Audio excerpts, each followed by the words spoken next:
I wonder how many people hate me for this right now. Oh, Fire Emblem haters, bring it on. Bring it on. I don't really care. Hello, everybody. My name is Sniping is Fun, and I welcome you back to this long-running series of various newcomer ideas for the Super Smash Bros. Franchise in general, for Super Smash Bros. Ultimate, now mainly the Fighter Pass DLC that we're waiting for on post-Joker. As I mentioned in the last video, Character 137, Spyro the Dragon. Character 138 is going to be a return to Fire Emblem, but I did state this is my final Fire Emblem character in this series on the road to 150. I've already talked about Alm, Celica, Gray, talking about Fire Emblem 16 protagonist / character, whatever, before we knew about Three Houses. Speaking of Three Houses, Edelgard, Byleth, Dimitri, Claude. I talked about May and Bowie from Echoes as well. I talked about Hel. I talked about Lynn. I talked about Anna. I talked about numerous characters. And I'm going to end it off with another Heroes character. I already talked about Hel a couple of characters ago from Book 3 of Fire Emblem Heroes, the mobile game. We're going to be talking about Book 2 character now, and that's Fjorm. So this is where I'm going to end it with my Fire Emblem representation of the list. And a lot of you are probably saying, phew, we finally got done after 10, 20 some odd characters.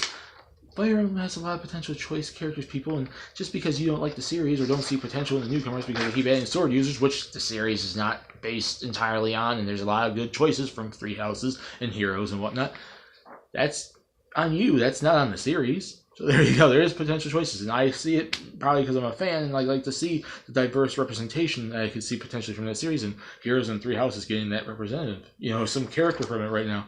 Especially after they use the spot on Echo Lake Crom, which I still think is a waste. Yes, before this intro gets on way too long, character 138, Fjorm from Fire Emblem Heroes. Now, 3 separate categories. Why does the character make sense for Smash Bros? Moveset IDs and percentage chance I can see him actually getting in. Now, Fjorm, people say Fire Emblem doesn't really deserve the representation it gets, but really it kind of does. It's one of Nintendo's most pushed franchises. It's one of their more popular franchises. Not obviously Pokemon or Mario or Zelda or whatever, but it's like in the top probably 10 more popular franchises from them. And since the likes of Fire Emblem Awakening, the series has slowly been getting more pushed, more popular. They have a mobile game. It's pretty much Nintendo's most popular mobile game too, Fire Emblem Heroes. Fire Emblem Heroes is super successful. It's super popular. It's still going all these years later. They did a spin-off like, Fire Emblem Warriors with the, Koei Tecmo and like the Mushu type games. It's been growing a lot lately. The series does have a large, diverse cast of characters for more newcomers. Regardless if you agree with it or not, you're not the one making the game. Sakurai is, and Nintendo's the one pretty much making these characters, intelligence systems. I still see potential in them including the series because it's still getting new games all the time. It's still a more pushed franchise from Nintendo, and they can still diversify the roster up with whatever. Like I said, Heroes is one of the most popular, successful things from it, so representing a character from that instead of maybe Three Houses, which is still not out yet, might make more sense, I guess. And Fjorm is one of the major characters, been in it for a while, since Book 2. Like, the Book 2 story dealt with her being the main hero, teaming up with your cast of characters, taking on the new villains like Loki and everything. It actually was kind of like a major story, like after the Veronica stuff, before the Hel stuff in Book 3. It's kind of cool. And it's been around, at least for a while, so it makes more sense to probably represent that over Book 3 and potentially Three Houses, if they want to represent a hero's character at all. And I think there's some unique moveset potential, not just because she wields a spear and not a sword, but also because she has like goddess power. She's pretty much a goddess and does ice-based stuff. So it's like we haven't really see too many characters besides like ice climbers that really do ice-based attacks. So it's spear, lance user, ice attacks, meshing together. Unique moveset potential that can diversify her from any character on the roster, especially Fire Emblem characters like Rom and Roy and Lucina. And it could be used in a way to help advertise Three Houses. It may not be a character specifically from Three Houses, but it's a new Fire Emblem character, and Three Houses coming out later this year, a couple months from now. They could use it to, here's a new Fire Emblem character. Oh, remember, Three Houses is out. And then maybe Three Houses could have DLC for like Fjorm and Hel and Heroes-based characters So it's like 3 houses could advertise heroes, heroes could advertise 3 houses. They can go back and forth. They can put the heroes characters in 3 houses, and then 3 houses characters in heroes, and then put them something in Smash Brothers. So it's like, yeah, there you go. It's a Fire Emblem is just like one of the most heavily pushed franchises from Nintendo right now. Heroes is super popular and successful. Fjorm's been one of the major characters in it for a while. She has unique moveset potential, and it could advertise 3 houses, regardless if it's a 3 houses character or not. So there you go. Moveset ideas. Now, I would, like I said, she has a spear, she has a lance, so she's wielding that as the base of her moveset. She's, as far as I remember seeing, and I didn't really play Book 2. I had to look into it. I've only really played Book 1. I need to get back on Book 2 and 3. It's been a while since I played Heroes. But, like, what I couldn't realize, she's good at defense. A lot of her attacks could also be used to block attacks. So when you're spinning her lance around, you could use it to cancel out attacks as well. But she has trouble dealing damage. So I would see her as a quick combo-based character with her spear and her lance, but not someone that does heavy damage. You have to continue doing damage. Like, so her spear-based attacks probably won't be as strong as her ice-based stuff. So I'd say making her specials, which when I get to it, it's gonna be ice-based, will be dealing more damage than the spear. But the lance can be used for quick combos and doing quick little bits of damage. So there you go. The smash attacks will be the Leapter. I'm trying to remember. I'm botching that name. Leapter. It's her spear lance name. So basically, right here, that's called the Leapter. Leapatar. I'm sure someone's going to correct me in the comments. I'm butchering the name. Strikes. So all of her smash attacks are taking her spear, slashing downwards, jabbing, slashing sideways, up, down, diagonal directions, picking people up and throwing them with it. You know, various things you could do with a spear or lance, like in various fighting games, various video games, history, just how she wields it in the game. She'll jab you with it, stab you with it, slice you up with it. That's her smash attacks, and that should be basically what it is. She doesn't do a whole lot of damage with her strikes with her spear, her lance, like I mentioned before, but you can do quick combos, and you can rack up the damage if you can be combo heavy enough with her. She's a versatile enough character to be moving around the stage, have some good speed and agile to her, but not super strong. So she's more of a speed-based, agile character with combos rather than heavy damage, and being good at defense, like I mentioned before. So spin your lance around could also block out attacks and defend yourself.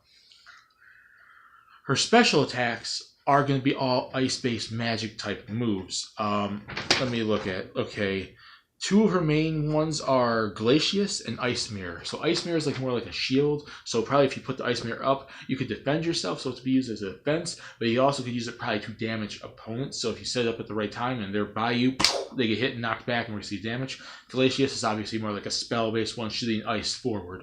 It probably could be chargeable. If it's fully charged, you could probably freeze your opponent for 3 to 5 seconds so you can go in there and attack them with your combos, thus giving you a chance to use combos to your advantage, not dealing heavy amounts of damage unless you're doing combos. There you go.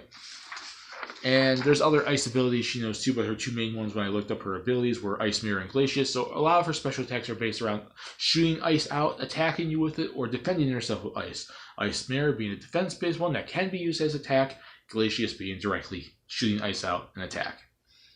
And she also knows the ability Reposition, which can be used as an evasion. She is able to dodge out of the way so she can reposition herself. So if you're about to be attacked, reposition, attack, reposition, but you have to time it correctly. You can't just place it all the time. That'd be too OP. So you have to do it right when the attack's about to hit you. And then if you time it right, it's like the counter. It'll be her counter, except unlike the other fighting character where you counter and you attack, it counters and gets her out of the way. So that's her counter. She doesn't have any other counter but that. And it also can be used to probably push opponents too. So you probably, if you do it a certain way, you can hit an opponent and knock them back and push them backwards too. So if you do it in a certain direction, it can be used as an attack, but it's mostly to be used as an evasion.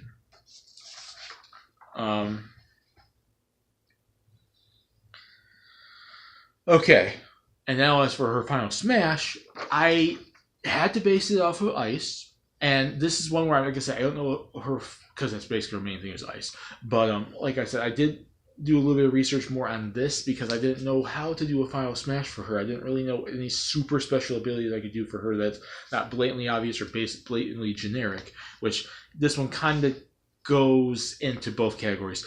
I actually looked on Smash boards for people kind of doing like a moveset, and quite frankly, I based it off of someone who did like a board, like a topic on Fjorm as a potential Smash Bros. Character on the Smash boards, and it's basically an icicle summon. So you basically summon ice, and it crashes down on the stage. So it's basically she summons this big giant thing of ice, it just comes down and crashes down. So unlike the the ice climbers who do this giant ice mountain that comes from up and hits the opponents and damages them, she has this big giant ice thing just come downward, but it doesn't grow downward. It's just this big giant ice thing that just comes down and crashes down onto the stage. And I think that I don't know who specifically on Smashboards did that character moveset, but go look them up and you'll know exactly who they are. This is to you. Thank you for putting that, because I didn't know exact moveset for her. But this Final Smash actually makes some sense, and it's pretty heavy amounts of damage. So once it gets hit by that, you get damaged heavily. If you get high enough percent damage, you'll probably get sent flying through the ice off the stage. There you go. So yes, that will be her Final Smash. And percentage chance I can see her getting in. I don't think it's high, but I don't think it's low. It's more on the lower end than the higher end, because sadly to say, I don't think they would pick a Heroes character, even though that's straight up just intelligence system. It's not like Pokemon Go, which is a Nintendo franchise, but not, the Pokemon team or, Nintendo making it Niantic and whatnot. It is straight up Nintendo and intelligence systems making this, but I don't know if they would really want to include a Heroes character, because I do think if we get a DLC character in the Fighter Pass that is Fire Emblem, I mentioned this in the Hell video, it's likely going to be a Three Houses character for advertisement reasons, and quite frankly, I think they could probably do more interesting movesets for the likes of Edelgard or Dimitri or Claude or Byleth if they do the teacher route and have him, summon him/her summon students to help him. That'd be kind of cool.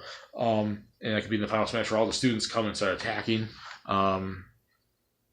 They could probably do more interesting moves with that, but I would like to see a Heroes character. I think Heroes does deserve it, because it's like super popular for them now on the mobile phone. They should probably advertise that probably than Three Houses, but it can go either way. There's Three Houses characters I want to see, but there's also potential I could see in a Heroes character. I'm giving her a 30% chance. It's there, it's possible, but if we see another Fire Emblem character right now in the Fighter Pass, not in Smash 6, 7, 8, because obviously Fire Emblem 17, 18, 19, 20 are all going to come out, and by that time, Heroes will be outdated, Three Houses will be outdated, there will be new Fire Emblem characters, a new crop of Fire Emblem characters to start, thinking of and predicting and whatever for Smash Bros. Movesets for. Like maybe 10 years down the line, I'll be talking about a giant dragon goddess that flies in and shoots out laser beams from her eyes as a potential character from Fire Emblem 18 or something. I don't know who the future Fire Emblem characters are going to be for Smash 6, 7 or something. But yeah, it's right now I think it'd be Three Houses over Heroes, sadly to say, even though I think the likes of Fjorm, Veronica, Loki, Hell, Ear, a lot of cool choices they have in that game. I would like to see one of them represented. Chances are it's going to be a mainline Fire Emblem that would get represented if they're in the DLC. So 30% chance it's there. Slightly higher than Hell, but not as high as Edelgard or Byleth or Dimitri or Claude or whoever the heck they could pick from Three Houses. Maybe with a villain. Maybe they'll pick the villain. I don't know. But yeah, that's it for Fjorm. And finally, you people can say, phew, he's done with Fire Emblem. For now. But future Smash speculation opens the door right up again for future Fire Emblem characters to talk about. So yeah, that's Fjorm. My name is Next One. Peace. Please subscribe if you want to. Have a lovely day, and write in the comment section what you think. Do you guys like the idea of Fjorm or a Heroes character? Would you like my reasons for why it should make sense? Moveset ideas, 30% too high, too low. Discuss it down there. Have fun. And that's it for Fjorm, character 138 on the road to 150. When I return for character 139, we are almost done. I'm going to be talking about a character from a franchise that doesn't have a playable character in Smash Bros. Yet. It's a Nintendo franchise that's been around since I think the Super Famicom or original Famicom, and we in America and outside Japan have only gotten one game on the DS, and that's the Glory of Heracles franchise. And I'm picking the silent protagonist from the DS version of it. He doesn't really have a name, but he's like this chosen hero, blessed soul hero, and I want to pick for him as a choice in my next video. See you all later. Bye.